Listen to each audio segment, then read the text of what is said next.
Hey, what's up, guys? Blaine Duncan here from Halloween Lives, the podcast of Michael Myers, joined as always by my brother Austin. What's up, dude? How cool was last week's episode? We got to see a brand new fan film. It's hard to call it a fan film. I mean, there's goods and bads that are associated with fan films. This film is so much more than a fan film to me already. It's one that is going to be like in my yearly annual Halloween rotation, just like Halloween Stocks was last year. But we're talking about Halloween Stocks too. How cool was that last week to be able to sit down and go through that and watch that thing together? I completely agree. I think Halloween Stocks and Halloween Stocks 2 are now going to be an October watch for me. It's going to go in right there. I think I'd probably watch it early on in the season to really set it up because the vibe of Halloween in that movie is so fantastic. It's true. And I'm sure we will get into that today because, Blaine, why? We have a very special guest. It's been a while since we've had a guest on the program, and let's bring him on. Let's bring him on. Friend of the show, Dominick. What's up, dude? The director, Dominick Cousineau-Benoit. Am I saying it right?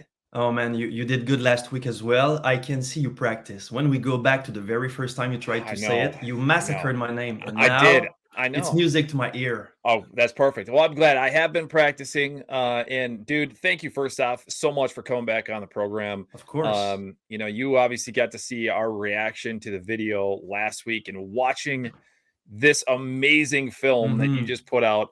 And we thought, we got to get you back on the show. We got to talk about this thing. We got to dissect it, learn the behind the scenes stuff that happened. But first and foremost, sincerely, congratulations, because you did an awesome job. And before we get going here, I just want to read some comments, okay? And you probably have already seen these, but for those people who haven't, I do want to read very quickly, go through some comments of what people are saying about this film. This is directly from YouTube. And the first one says, "And that Halloween Ends is how you pass the evil along. Great work. This is probably my favorite Halloween fan film yet." The next one says, "I love how you bring the elements of Michael being a smart killer than rather a brutal one. It brings back the old Michael we all know and love from 78. The next one, "This is seriously the best Halloween fan film out there yet. No other film has had quite the cinematography, acting, lighting, score, etc. that this one has. Outstanding job." The next one says, "Y'all knocked this out of the park. This was the best Halloween fan film down to the acting, lighting, and score. Love the twist at the end. And as others have said, this is what we want from a big studio production, a return to form." We're not the only ones who love this thing, man. So congratulations, because you killed it. Thank you very much. I still get emotional. I remember last week, Friday, it was a race to finish the film in time because I figured there were some glitches in the final version. So on Friday, the 15th, it was 4 p.m. and I was still trying to export the thing. So I got home out of breath and imported the thing on YouTube just in time. And when the premiere just started playing, I legit cried, guys. Like the emotions after a full year, that was so much. It just needed to get out. Seeing the thing on the TV and for people to watch, I didn't quite expect feeling that way. I didn't feel that way last year after the first one, but this one really got me emotional. And the response right now is crazy amazing. Well, I have to believe that, I'm much like a child in a way. Like, this is your baby. Like, you are presenting this thing to the world, and you are, even though it's your baby, and no matter what, you're going to love it. You want people to think your baby's cute. You want people to goo goo gaga over your baby. Absolutely. But here's the thing is people are going goo goo gaga over your baby. And so I can understand how that could be emotional for you because as we talked about in last week's episode, you invest a lot in what you're doing, right? I mean, we talked about financially, emotionally, everything, right? You're investing a lot into this program or into this project. To then have it come out and people be so receptive to it, I completely understand the emotions. So yeah, dude, congratulations. Tell us, so you actually did like an actual premiere for this thing, right? Yeah, I wanted to do it for the first one as well. I don't think the first one had the quality to justify it, but I started to look into it way too late regarding the release date of the first one. So for this second part, I took things in advance, and I think I owed it to the cast and crew. Most people did the whole run, and I've been vocal about it. It was 8 nights of shoot, and those were excruciating, and half of it was outside again. I tried to keep the footage, the film, as secretive as possible, even to my cast and crew. Of course, to some of them, I would show glimpse, but it was for work purposes. How can we fix that, or how can we move from that? Does that work? But I really wanted the film to be a surprise for most of the gang, and seeing it on the silver screen was quite something. I think 60-ish people showed up that night. First time I hosted an event like that, so I was super stressed out at the idea of having to speak in front of people. Okay. So I just did a Dominick. I made jokes. I looked silly, but I think it worked out in the end. And I was still very nervous because I knew the film itself wasn't completely done. I was still running to finish stuff. But when I sat in my seat, and I was in like one of the first rows, I was thinking, should I go sit at the back and watch how people react to the film? And then, no, goddamn way, I want to watch my film, man. I want to live my own experience. So I sat in the front, and well, you've seen it. As soon as the opening logo starts and the music just filled the room, there was some kind of an energy, and people would react. I would hear them react at the right places. So they would gasp, they would jump, they would scream. It worked so fine. And then I felt, okay, we have a very good movie here. Yes, you do. That is true. You do have a good movie. And you know, we've been very fortunate enough to kind of be sort of lockstep with you as you've gone through this project. You made some announcements very early on in our show. You showed, you know, that Halloween Stalks 2 was going to be a thing. You came on to our live show and gave us a preview of one of the scenes, which is just that classic, like where she crawls out of the basement window and Michael slips back. Like you pretty cool scene. Yeah, dude, that was awesome. So we feel, you know, like we are invested in this film as well. Austin obviously worked on the logo with you, which is huge. It turned out amazing. Oh, it's perfect. Everything about the production of this is just, it's top notch. And for you, was that really important, that this wasn't just another fan film, that this was something that people would look at and react the way that they're reacting, like, holy shit, this could be a legit movie? Was that really important to you to have that high production value? Absolutely. I'm very hard on myself. Everything I do, it needs to be perfect. And sometimes I put so much pressure on my own shoulders because of that, but it's the way I am. I made this film out of love for the franchise. Hopefully someday some people of that said franchise will see it. So of course it needs to be a fun watch. I did this film for the fans as well, but mostly I did it for myself. This is a souvenir I want to keep forever. In 10, 15, 20 years, I want to revisit that and remember the process behind it. And when I watch it, I want to be blown away. 20 years from now, I want to be blown away by my own work, because one of the best gifts in life is when you manage to surpass your own expectations. Absolutely. And yes, of course, I wanted to. Basically, what I did is I made the Halloween film I would love to see myself. And I won't say I'm the biggest fan, but I'm a huge fan of that franchise. So I think I know a thing or two about it, and I try to translate it on screen. So we are. Well, and you know, your fandom really shows up in this film. I think people are still trying to break down each of the Easter eggs that you put in. I really want to know, like, what was your favorite one that you put in there that maybe people might not notice right away, but you're really proud of how it turned out, as far as a little hint, and like you said, a show of your fandom. Sure. I don't want to talk too much about the Easter eggs, because next week or so, regarding the recording date of our episode here, I want to start a giveaway contest and ask people try to find as many Easter eggs as they can. Ooh. And there are plenty in there. Like, you think you found them all, you didn't.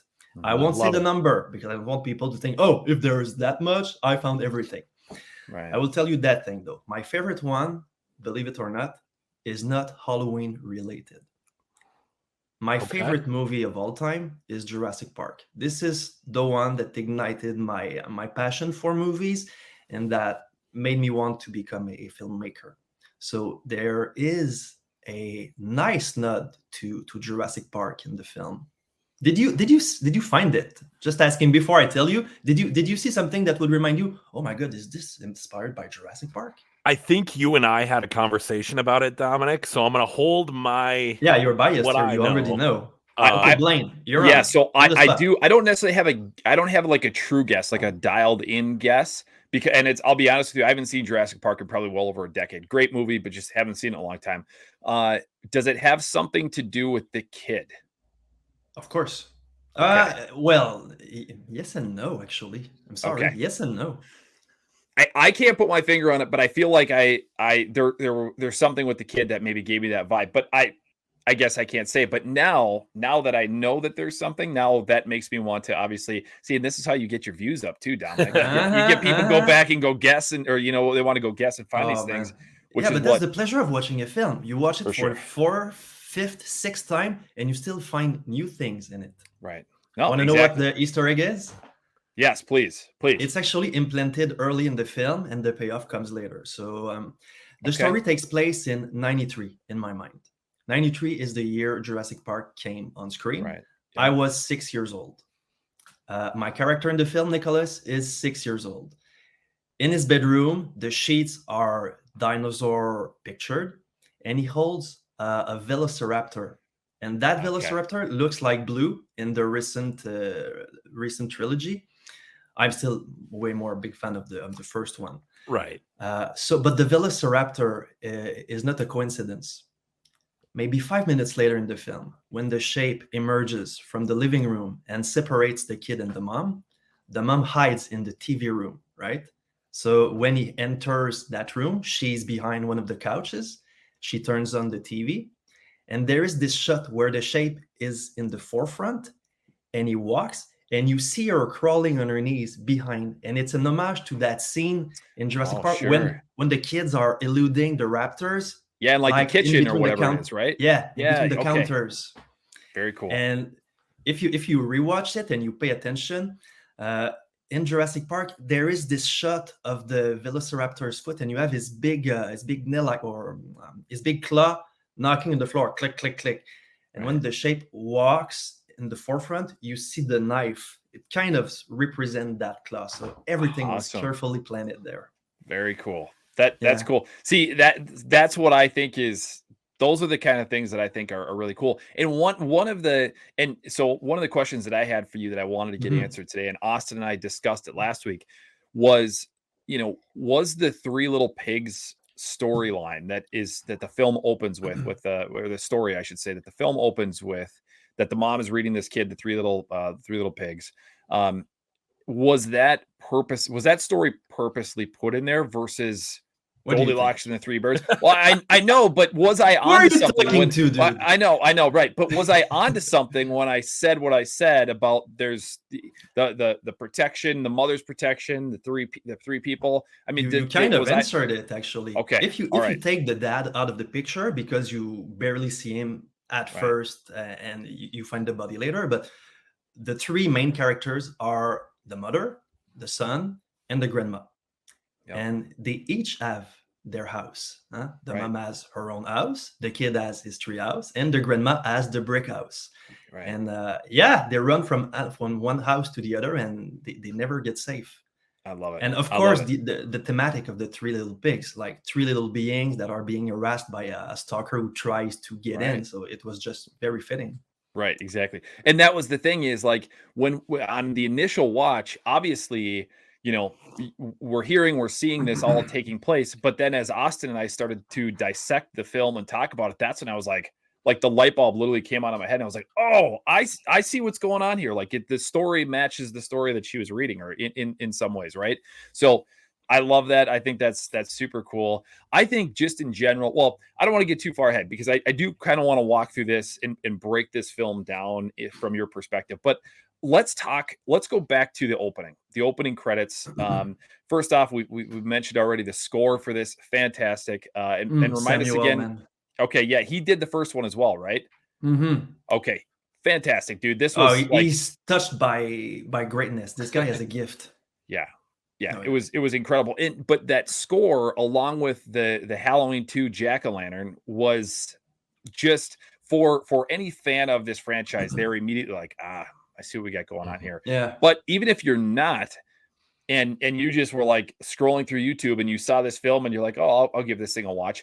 Watching that opening, the opening scene there with the pumpkin and the score, it felt so much like a real legit big production film, and it just set the mood and set the tone.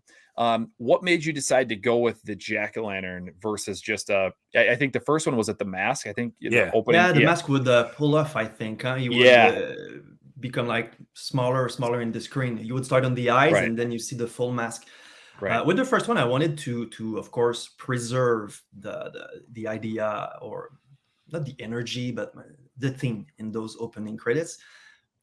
But with the second one, I thought, I want to go classic again. And when my art director came on set with that pumpkin he carved, that day we were shooting the forefront or the porch scenes of the house. And I saw it. Oh, okay, there's something I need to do with that. Right. And I framed it for this specific opening credits. And when I got into the editing room, I was thinking about showing a little bit of the pumpkin, but then I started playing with those contrasts and only having the eyes, the mouth, and just those orange spots. There was something so aggressive with that. And I gave Samuel some inspirational music. You've probably seen the film It in 2017. Yeah. Benjamin Wallfish is the composer of that film, and there are tracks on that soundtrack that are just crazy. And one of them is very heavy, very slow paced, but very aggressive, like Insidious. And I gave that to Samuel, and he was already an avid fan of Benjamin Wallfish, so he came up with that music in the opening credit. We didn't use the Halloween theme for this opening this time. Mm-hmm. First, I tried to listen to fans and to correct what I might have done not that correctly with the first one. And a comment that kept coming back is that for a 14 minutes long film, your opening credits in the first one are a little long. I knew that from the get-go, but I really wanted to have my own long opening credits with the Halloween theme. But this time around, okay, let's dive in right away. So short but effective. And I kept the main theme for the end of the film. And I thought within those two films, it starts with the theme and the second one ends with the theme. So I thought it was a nice way to wrap up that story that's set within those two films. Absolutely. One thing that we talked about too is it appears some original tracks to still fit in the vibe of Halloween. I think when the mother goes back into the house, we've got, I know we shouted it out when we were watching it initially, but there's kind of a new theme there for that character. Mm-hmm. Is that correct? Oh, yeah, it's correct. Actually, I didn't want Samuel to feel his job was just executing, like reproducing. Of course, I want him to have room to create. And even with the Halloween themes that we kind of borrowed or pay homage to, he gave it its own spin. The Laurie's theme at first, it's like a combination of Laurie's theme, but the Myers house theme as well. But at some point, you have characters, and you want those characters to have their own theme. Ellen, in my film, is not Laurie. So I didn't want the Laurie's theme to become Ellen's theme as well. So Laurie's theme is more used when she's exploring, investigating, trying to find out what's happening. But that theme that is there 3 times in the film and is the best rendered at the end when she's running from the basement window to the treehouse, marks the evolution of the story as well. The first time you hear it, it's very subtle because it's mixed throughout a lullaby, but it's when she says, Nicholas, there's nothing to fear. And then you hear the scream outside. The second time you hear it, it's more dramatic. It's more bass. It's when she tells her mom, lock the door, call the police, blah, blah, I'm going back. And it comes back for the very last time when she figures out where her son is and starts running to get him. Yeah. It punctuates the story, actually. It does. And I feel like that, that was another thing that Austin and I talked about last week was, not only the score, but everything, just the audio work in general with this felt so right and so real, and that's what sets your film apart from so many others in so many different ways. And this is just one example, but the like I felt like I was there. I felt like I was in the moment, the leaves crunching, the wind blowing, whatever the small little subtle sounds were. That in my mind just made me so much more so much more like ingrained in what was going on. And it was just that was magical. So I have to assume that was a huge piece of what you had to do, was to get that lined up perfectly. Oh yeah, to and we get had those to do it sounds. in such a short amount of time. Right. Because at first I thought, like for the first one, I would do the sound design myself. I did so many things last year, but I think I'm a good director, I'm a good editor, but there are things I don't master. I'm not very talented in color grading. I can do basic sound design, but I don't know the specifics. I don't know the software. So at some point, you have to surround yourself with people that are better than you. A thing that I didn't really do last year. I did for the production itself, but for the post-production, I tried to do everything myself. And the first film looks good, sounds good, but it's nothing to compare to the second one. This time around, I managed to get the best color grader I could find. We spent like 60 hours together color grading this 25 minutes long film. And I think 2 or 3 weeks before the release, I finally managed to get a sound designer and sound mixer, Vincent, who came on board last minute, and he lives an hour away from my place. I drove to his place. We spent a day fine-tuning stuff. We even did some sound design together. We built the sound effects when he takes the knife of the chest of the mom, stuff like that. So a lot of fun. But props to him, because he really got he really understood the assignment, and he created ambiences that work and serve the film, because you hear it, but at the same time you don't, because it's so well balanced that it feels real. If you hear it, you didn't do a good job.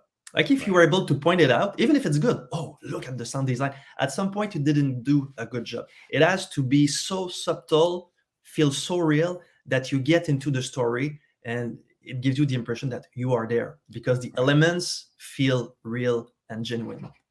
Exactly. Yeah, and that's something I think is maybe the largest leap from Halloween Stalks 1 to Halloween Stalks 2. And not to discredit the first one, but this one is entirely immersive, both as a film and as a Halloween film. I think everything feels authentic. There weren't moments where you were like, all right, I'm watching like somebody who's on his own budget. It was very much, I was watching this, and I didn't think about the fact that it was my friend who had made this movie until the very end, when I went, oh, right, like this is not a cinema that a Blu-ray I popped in. Whether it was the talent around you, or I think ultimately you putting that together, it was absolutely, from start to finish, a full feeling immersive film. And I'm sure that was a large priority for you as well. Oh, I wanted the film to be a cinematic experience, like a legit one. I wanted to feel canon in a way. My two films that happen in the same night are kind of meant as a direct sequel to the original. Like in my mind, the canvas I painted is that in '78, when he falls off the balcony and Loomis looks down and he's not there, there's no H2 happening right away. The story ends there, like John Carpenter intended, and he's never seen after that again.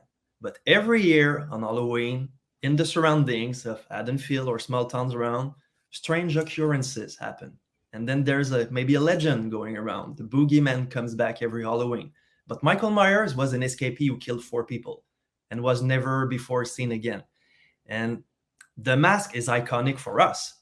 But in that universe, if that only happened one night, and it's a very anonymous mask, it's not something that you would either remember, recall, or point out. So he's just a ghostly figure who shows up every Halloween to do his thing, and we don't know what he does in between those 364 other days. Does he have a day job? We don't give them. We want to know what happens on October 31st. Right. Yeah, exactly. but I wanted that film to feel cinematic and canon in a way, and the content is important, but also the container. Makes sense.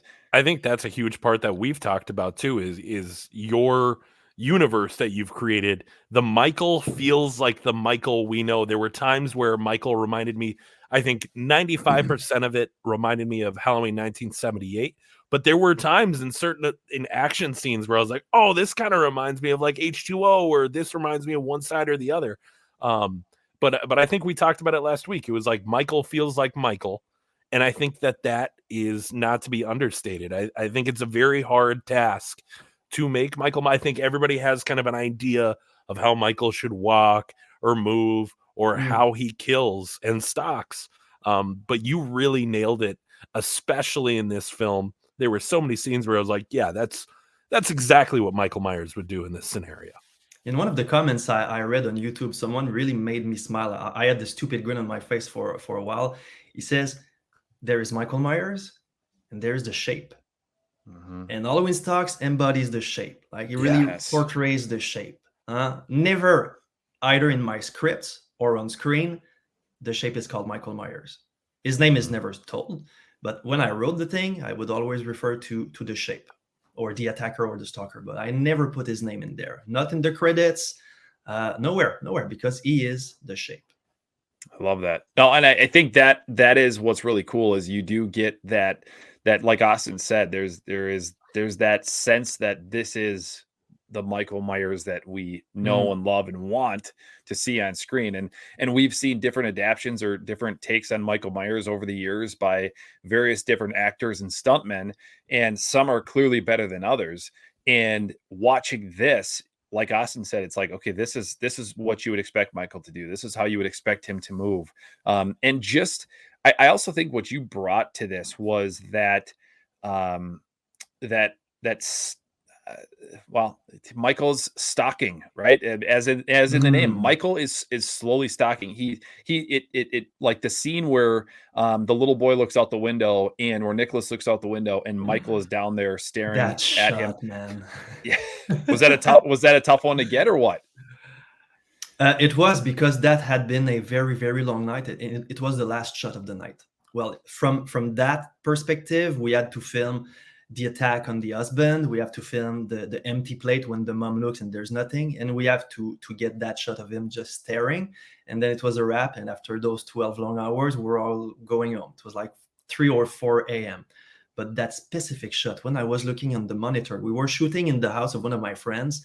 The kids of my friends were sleeping in another room. I was actually using the room of one of the kids. And we were like whispering, oh my God, look at that. This is crazy. Look at this shot. We couldn't speak loud because the family was sleeping in the house we were shooting outside of. But we needed to get in that room to film from the window. So I couldn't express my excitement other than, oh my God, Michael, my God. Yeah, it was a very, very cool shot. I was super excited to look at the monitor. You got your first cameo, I believe, out of this franchise, in that's your voice calling out as the father, no? It's not? Oh, really? No, actually, I thought it was too. When's the last time you watched the first Stalks? It was around Halloween time for me. Yeah, same. Because Austin pointed out that the yell we hear from the window at the beginning of the film is the same yell that Angélie, who played Lauren in my first one, screams out of her lung at the end when she's being killed. But after that, when you hear the dad, Paul, what's going on over there? Is the exact same quote that you hear at the end of Stalks when the shape walks out of the frame and then the logo comes back and the film ends. It's an actor, a friend of mine, who I really wanted to play the part of Paul in the first one. He wasn't available, and everything turned out great, because then I met Stephen McLean, who played the part just perfectly. But still, that friend of mine, Carl, I wanted him to be involved in the film somehow. So one afternoon, I went to meet him in Montreal, where he lives, and we were in a back street surrounded by car noises and birds and everything. And I was trying to get just that yell, Paul, what's going on over there, without any parasite noise. It took like 45 minutes to get. But the good thing is, when we were recording that a year and a half ago, he gave me more quotes. In the text, in the script, it was, Paul, what's going on over there? but we improvised different things. And then I kept that, and I thought, if I ever do a sequel and it picks up right there, I can use more of those quotes or recorded lines to put in the beginning of the film to make it more consistent, and not just he just took the same quote from the same lines from the first one. So no, I was very lucky to have saved them. That's awesome. That's super cool. And that's the cool part about this film, is it does, much like the original and obviously part 2, as far as John Carpenter's original and Halloween 2, like they're consecutive. They take place the same night. And I love that that's what they did. So that's what I had to do. I love that. So I want to talk about my favorite scene from the movie. I want to talk then about Austin, your favorite scene. And then Dominic, I want to hear from you what your favorite scene is. And some of them may be the same, and that's all right. But I want to break these down. I want you to give us like the inside, what this looked like, what this whole, the backstory to this was. But I'm going to go first. My favorite scene in the entire film is the scene where the mom goes outside. And this is it's she goes out on the front porch, and she goes out into the front yard. I don't remember if she ends up in the street or not, but it was very, very much a nod to what you see Laurie do in Halloween 1978 after she starts to kind of figure out that something's off here. Before she goes to the Wallace houses, standing on the porch. Yeah. Yes, exactly. She goes and in Halloween Stalks 2, now the mom is kind of doing the same thing. Like you can just sense, like, we've talked about Michael Myers and Michael Myers being the storm, and the storm is coming. Like she knows the storm is coming. She knows that something is not right. Something's a little bit off. She's looking for her husband. He's not answering her calls. She senses it more than she knows it at this correct. point. There's something weird. Yeah. Her sixth sense. I thought that was just so masterfully done and so beautifully shot. The decorations on the front porch, like it felt like Halloween, and it gave me, much like that scene in John Carpenter's film when Laurie goes out and she's once again sensing that something's not right. It just gave me the heebie-jeebies, where it's just like, I'm creeped out right now because something is about to happen, and she doesn't know what's about to happen, but we know as fans of this franchise that something is about to happen. And I love that scene. I thought you did such a fantastic job with it, just the way it was shot, the suspense that you built up with it. But talk to me about that scene. What can you tell us about it? Was that an original idea that you just knew had to be in there, or did that come to you over time that you wanted to sort of refer to what we saw in 1978? I wanted to tell my own story and pay as much as an homage as I could without it feeling as a ripoff. But as soon as you can put a framing that is reminiscent of something you like and that was iconic, without being a pale copy, it has to serve the story. And everything I put in the film serves my own story. I wrote it that way. It came to my mind that way. So I guess, yes, it was an intention, but I couldn't have done anything else because inspiration took me there. Awesome. I wanted to have that shot that would recreate the mirror shot from H2. And you really enjoyed it, huh? During the viewing. Yeah, it's the mirror shot. Yeah. because I knew what was coming. It was like as the camera pulled back, and you got that side view mirror of the car, which we got. What else can happen, too, right? Yeah, but it was just like, oh my god, he's gonna do it, and then it was like, you did it. It was like, yes, that's what we wanted. That's what we wanted. So yeah, it was. You played yourself better than I did. Yeah. Oh, it was right. It was awesome. I really do that whole scene from start to finish when she she unlocks the door and she goes outside and she's looking for her husband and then and she goes back in and locks the door again. Like that whole scene to me is just, it's perfect. Like it is the perfect it's the homage. Slow burn part of the film. Yes. It starts pretty slow, huh? We spent, out of those 25 minutes, and if you take the credits off, it's I think 22 minutes and a half. And we spent 4 minutes out of those 22 minutes in the bedroom at first. So I can establish those characters, the dynamics, who they are. Throughout their dialogue, there is some kind of exposition there without it feeling, oh, this is exposition. You just need to know who they are. And unlike what I did with the first one, in which I did it in 1 minute, I really wanted to spend more time with them this time around. But once this is done, we follow the mother for quite a while, and just by the way she acts, what she does, you get to know her a little bit. But this is the Sure. slow burn part of the film until the shape appears behind her in the house, and then all hell breaks loose, and it becomes action packed till the very end. Right. Exactly. Exactly. I love that. Austin, what was your favorite? If you can pick one scene, I guess, what was your favorite scene of the film? Mine's quick, but it is in that action-packed part of that film. I called it out when it happened, and I called it out as we were reviewing it. But my God, man, in the treehouse, when they're having that moment of safety, or even, I think the kid asks, Nicholas asks, "Are we safe?" And or are we going to be okay? And Ellen says, like, "I'm not sure." And we had kind of shifted, right? Because at the beginning of the movie, we were kind of seeing through the lens of the child. And then Mhm. for a lot of the middle there, you're seeing through the lens of the mother and the fear of like losing your kid in this house with this madman. But then we kind of shift for a second back to the kid who goes, "No, look." And in my head, what I would have expected is, we're seeing Michael coming forth, but the fact that he's right there, he is right there with him, and not doing anything, he's just stalking, he's just standing there. That was, I mean, you managed to make a jump scare that wasn't cheap, Mm. and it was terrifying because that is Michael Myers, or that is the shape, that is, what separates him from all of these guys I got on my shirt right now. It's so spooky to me, and that was really such a great scene. I love the framing of having it in a treehouse as well. That was something you and I talked about early on in pre-production for you, but that scenery tied with that scare, it it really was like, oh man, this is exactly what I wanted out Mm. of this film. Yeah, it worked. It works pretty well. I'm really mad. I can't remember how the idea of the treehouse came, but I know that Halloween Stalks 2, the entire film was built around that image of a mom and her child in a treehouse looking out the windows. And I figured the grass, the garden, or the backyard is like the ocean. They're like in Jaws, looking out for the great white shark that could be there, but you just don't see him. But I don't know how I got that idea.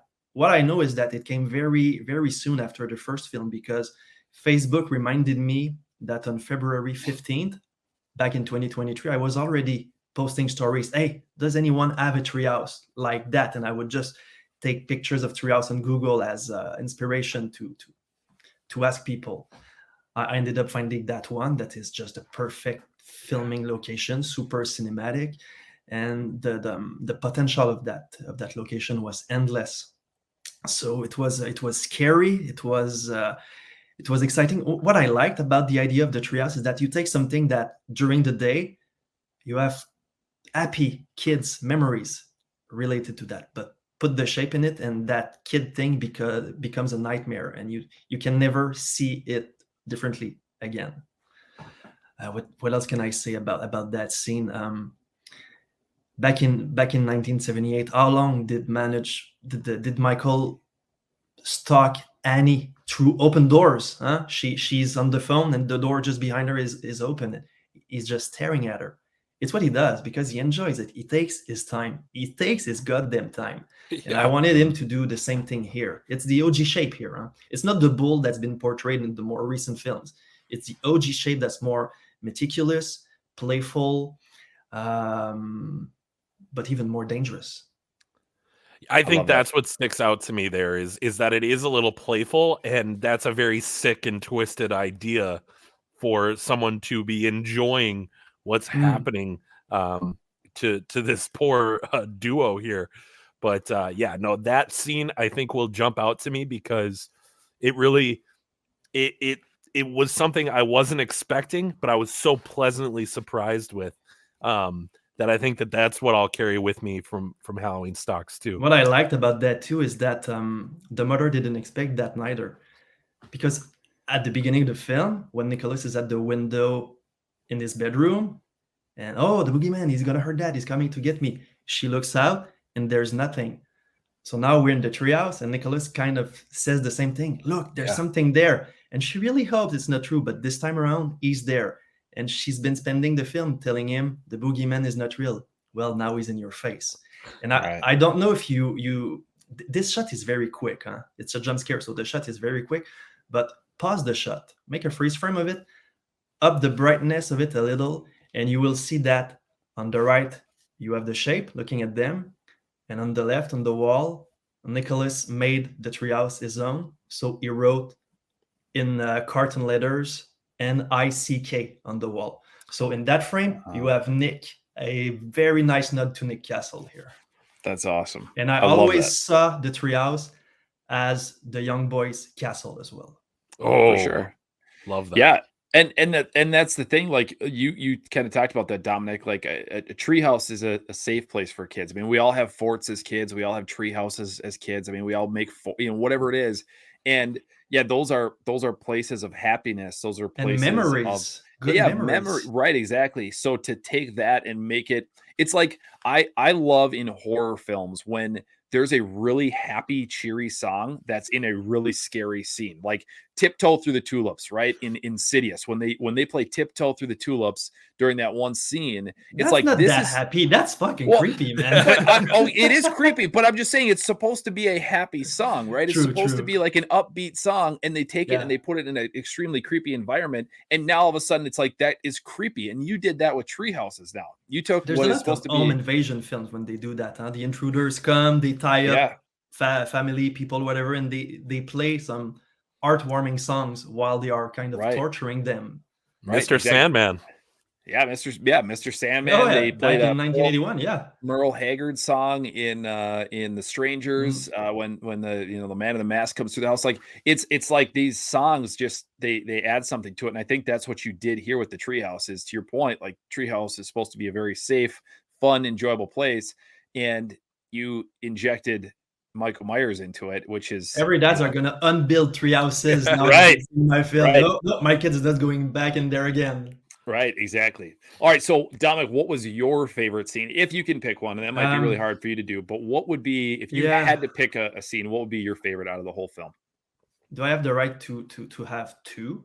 You have the right to have two. Yes. Okay. Well, of course, the ending, the exchange with the kid, like that connection that is open to interpretation. But when he gives the knife, and we cut to that final shot, it's the very first shot we filmed. On October 19, when we started filming, it was our very first shot, and it took 4 hours to nail, from setting up the whole dolly, the rails, to practice the choreography with the two police officers.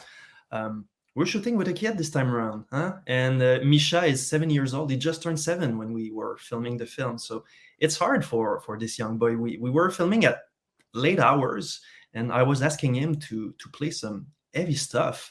Right. Of course, we didn't present him the thing like that. We built him a story. When I first talked to her mom on the phone, I didn't know her. I wanted to cast her son in my film. And the first question she asked is, Dominic, how are you going to manage to not traumatize my kid? So I had to come up with a whole story, man. He's 7 years old, so it was not that hard. But Michael became Michel, the older brothers who's going to college, and he came back on Halloween to make a prank, and he wear a mask because otherwise he would be recognized. And he even bought the fact that he's using a knife that was used earlier to cut strawberry cake. He bought that. It worked. Love that. But then I could get the reactions I wanted without traumatizing Misha. So I hope he didn't have nightmares. The day he's going to watch the film, when he's old enough, he's going to come back at me. What the hell was that? Right, Explain yourself. Right. But yeah, nailing that shot was amazing. That pull off, that pays homage to the first one, is very well framed as well. You have the treehouse in the back, like you had the Myers house in the original, and instead of the parents surrounding him, you have those two cops, and we leave the scene standing still like a tableau, just like the original film did. So I was very proud of nailing that. It was not an easy one. So that would be my favorite first scene, because all the exchange with the shape just before that, the way he's framed with the trees behind him, only like 1/4 of his mask that is lit. He gives the knife, the way he turns his head to the cop siren, and when he leaves, It's very subtle, but he walks over the dead body of the mom before disappearing. Like, he doesn't give a damn. She's really framed in the corner of the shot, and you just step over her like she's not there. She's dirt. Yeah, exactly. Right. So that would be my first favorite one. The other one would be the interaction with the grandmother. Mm-hmm. I think the acting in that scene was pristine. Yes. And when she realizes, you have this very short flashback when she sees herself unlocking and relocking the safety chain, and she realizes he couldn't get out. There is so much tension in a safe space. Right. And I put her in like an impossible situation, because she either can call the cops and wait the 10-15 minutes it will take for them to come while staying safe. But a lot can happen in those 10-15 minutes. So she doesn't really have a choice in the end. She takes whatever weapon she can, and she goes back in the belly of the beast. Well, first let's talk about the first scene that you talked about, which is actually the end scene where Nicholas is standing there with the knife. That would be my second favorite scene. Yeah, 100%. Like, that was, I absolutely love that scene, and I'll be honest, it was almost like difficult to not choose that because it's just such a great scene. But the way you did that, the way you had everything lined up perfectly, and the way he stood there just so innocent, like it was this kid caught in the middle of everything that was going on. And the way that Michael flipped the knife was very Resurrection like, where in Resurrection he flips the knife and he gives it to the Harold. dude.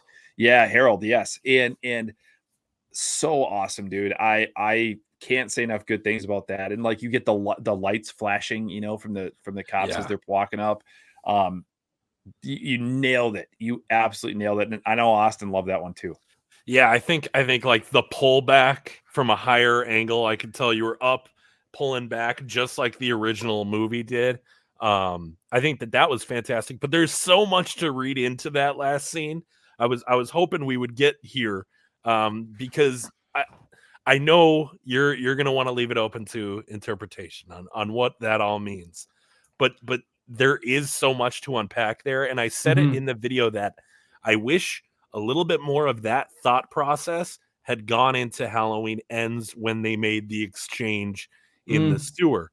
I thought this was done so beautifully, where you don't know what's going to happen to that kid, and through the end credits, the shape is still out there. It's not like he handed off. He's not retiring at all. It's not the intention here. Oh no. He's implanting seeds somewhere, but he's still on the parole. He's still having fun. Was that the intention of that after credit scene, to show the shape is not retiring, and it's not necessarily a handoff of the baton?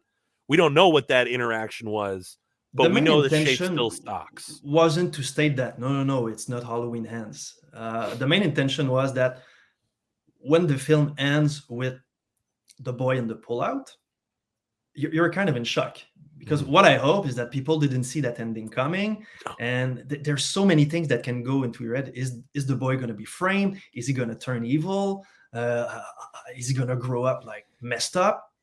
All of the above. And then the end credits start rolling, so you're kind of digesting that shock, and just when you're breathing again, it starts over and you have a second shock.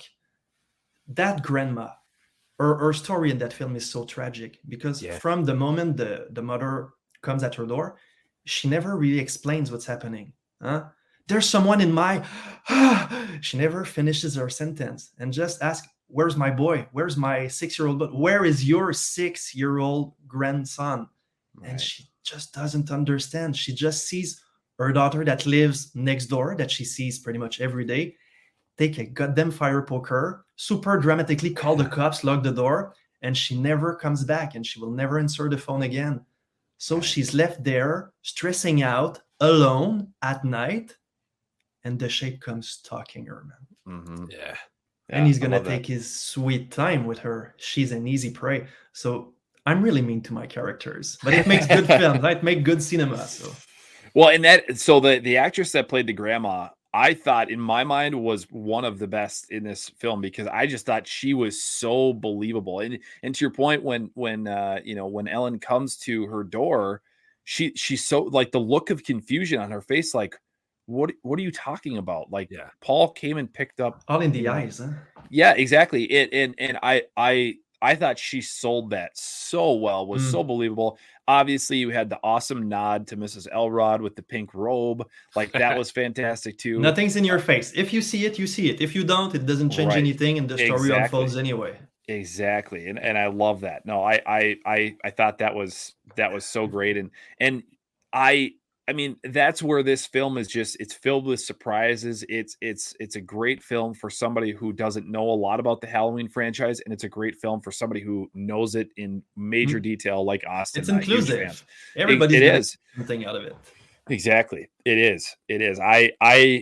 Yeah, dude, I can't say enough good things about it. Clearly, I just looked, so it's got it's been out for just over a week now, and it already has 17,000 views, over 17,000 views, which is just incredible. I don't remember what Halloween Stocks, how fast or how quickly that one gained attention, but this one clearly is. I know that you and I have had some conversations on the side that there are some people who have been involved in the Halloween franchise who are aware of your film. Do you want to talk about that? And I don't know if you want to name names or not. Well, we can, yeah, of course. I just don't know what is it gonna pay off. But the first one I made to practice myself, to develop my skills, and to hopefully make a name for myself in amongst my peers. This one is something very special to me. I spent over a year working on it. It's not only special because the end result is what I wanted it to be, but the work, sweat, blood, tears, passion I injected in it makes it something I want to share, and I want to share it with people I respect, because I humbly believe anyone will find something to love about this film. And I think people involved within the franchise would look at this and, I see what you were trying to do there. So what I did is, I had no idea if it would pay off, but I just tried to reach out on Instagram to pretty much everyone I could find related to the franchise. So Marion, what's her name? Nancy Steven, or actors from the remakes, or people working on the original. And two of them replied like, "Hey, thank you for reaching out. I'll have a look into your film." So I'm touching wood. We'll see if they ever really do watch it, and if they like it. My dream would be, if they enjoy it, like they contact me and just they'll talk with me, like, want to know more. That would be the best of all rewards. Right. Well, I can tell you that we're obviously going to continue to spread this film as much as possible.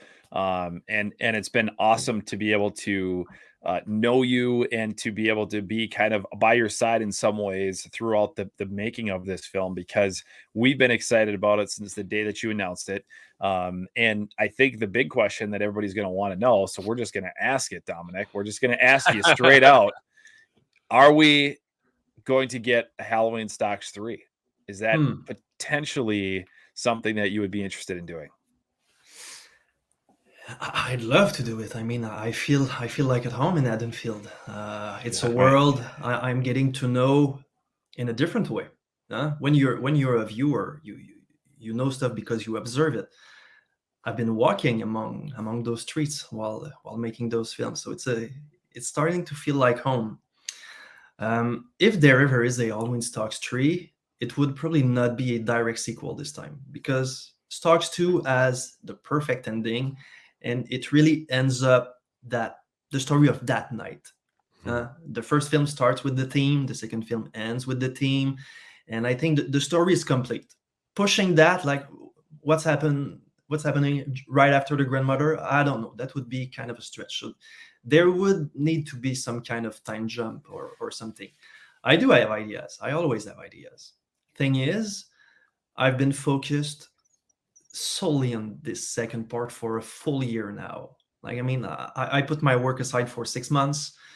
So since September, October, I've been working actively on the thing, on the production, on the post-production. But even before that, since like January 2023, I was already thinking about the story, and it haven't left me yet. So I think I need to catch my breath, to take a step back and just figure out, what do I want to do from there? Do I still want to do fan films? Do I want to move to original idea and personal projects?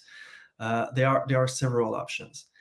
One thing that might complicate the making of a third one is that, combine the two films, within a year and a half, I spent $25,000 from my own pocket. Wow. And I really tried with the second one with an Indiegogo to get some help, but the response wasn't there. And I understand that times aren't easy for anyone, and when you want to work a funding or a crowdfunding campaign, it's almost a full-time job to keep it in people's mind. And I was already working in the film, so it was out there and please go, but I couldn't like push it as much as I wanted because I was working on so many other things. So it didn't really work out, and I doubt if I do a third one that I'll get different results. And I honestly can't finance a third film by myself, because I did put myself in financial risk with this new one. I took that risk knowingly, willingly, because it was a calling. It's a calculated risk, but I can't go that route for a third one. And even if I could, the money I injected in the films was to pay for gear, gas, stuff like that. But pretty much everyone still worked on a volunteer basis. And those are talented, experimented, professional film workers. They're not going to go for a third round without being paid this time. So if I can't get the team to come back, even if the story is worth telling, how am I going to do my film? So in the end, that's sad, but it's all a question of money. If someone's listening right now and want to make me a check of $50,000, I'm starting the process of making a third one tomorrow. So right. But I don't have the means. I respect that answer a lot, and I certainly understand, the financial aspect to it. And filmmaking is not cheap at all. I mean, I don't think people probably have any idea, how much it costs to make these kind of things. I was involved in a production for a docuseries last year, and I couldn't believe the budget that was involved with making something, and just little things that you don't think of cost a lot of money. So I respect the hell out of that answer. And my hope is that we can somehow rally together and rally around you and rally around these films and find a way to get you that $50,000, because I love that. I personally would love to see another Halloween Stocks 3, or Halloween Stocks 3, but I would love to see something along the lines of Never Hike Alone, right? Almost a feature length fan film. I think something like that would be very cool. It's gonna take more than 50,000 if we do that. Oh yeah, that would be more than 50,000. There's no question about that. But because that a is long feature length would see. be like 20 nights shoot. We did this one in 8 nights. But when you film horror, you need to film in several angles, so it's longer shoots than usual. Yeah. If you want to stretch a scene to make it suspenseful, and she's crossing a corridor, and instead of taking the 10 seconds it would take in real life, it takes 50 seconds, because you shoot her close, you shoot her from afar, you shoot her from through a door, so is she being spied on? You need way more time to build those scenes, to inject suspense in it. So making a full feature would be, I think, at least 20 nights of shoot. Easy. Sure. Yeah. Mm-hmm. Well, you guys heard it here first. Dominick said he'll do it. If you guys want it, we're the ones who have to help make this thing happen. We're unfortunately out of time, Dominick, but it is it's a pleasure as always. Tell everyone where they can find your film. Where can they reach out to you at? Give us your social media accounts, whatever you want to give us. Put them out there right now for everybody. There. I'm still here. We're back. We're back. We're here. Give you the spot to talk, and now it shut down. Right. No, I tried to keep it easy. It's on YouTube. You type down Halloween Stocks, and it's pretty much what will come up right away. The 2 films are there. I tried to put some goodies as well. So the trailers, some behind the scenes, a recap of the premiere, and I even share the tracks of the score there. So subscribe to my YouTube channel, and if you want to see more content, Halloween Stalks on Instagram. Again, in one word, Halloween Stalks. So very, very easy to find. It's a very nice community. The support I get there is amazing, and I try to share quality content. So I won't post every day, but what I post is always quality over quantity, always. That's right. Absolutely. And whether it's Halloween Stalks 3 or whatever you have coming down the chamber, we're going to be excited to watch it. We're going to be your biggest cheerleaders over here at Halloween Lives. I have pretty good ideas for several films, thrillers, suspense, horror, dramas. I have plenty. Love it. I don't doubt it for a second. Just getting started here. That's amazing. Well, dude, keep up the good work. Seriously, thank you once again for keeping us in the know and giving us the shout out that you did in the film. That was huge and meant a lot to us. So thank you so much for giving us what you gave us, and keep up the good work, as Austin said. And everybody, please, please, please go support Dominick. Go support this film. Go to YouTube, type in Halloween Stalks, watch Halloween Stalks, the first one, watch Halloween Stalks 2, and get out there and support Dominick, because he certainly deserves it. Ladies and gentlemen, that is Dominick Cousineau-Benoit. And I am, did I say it right? Did I say it wrong? No, you're good now. Oh, okay. It's imprinted in your brain. You cannot yeah, go it anymore. is. It is now. Yeah, I've been practicing in front of a mirror for like the last 2 months. I've been saying it over and over and over. That's right. I'm Blaine Duncan. That is my brother Austin. That's going to do it for this episode of Halloween Lives, the podcast of Michael Myers. Go check out Halloween Stalks 2. Thanks, guys. See you next time. Take care.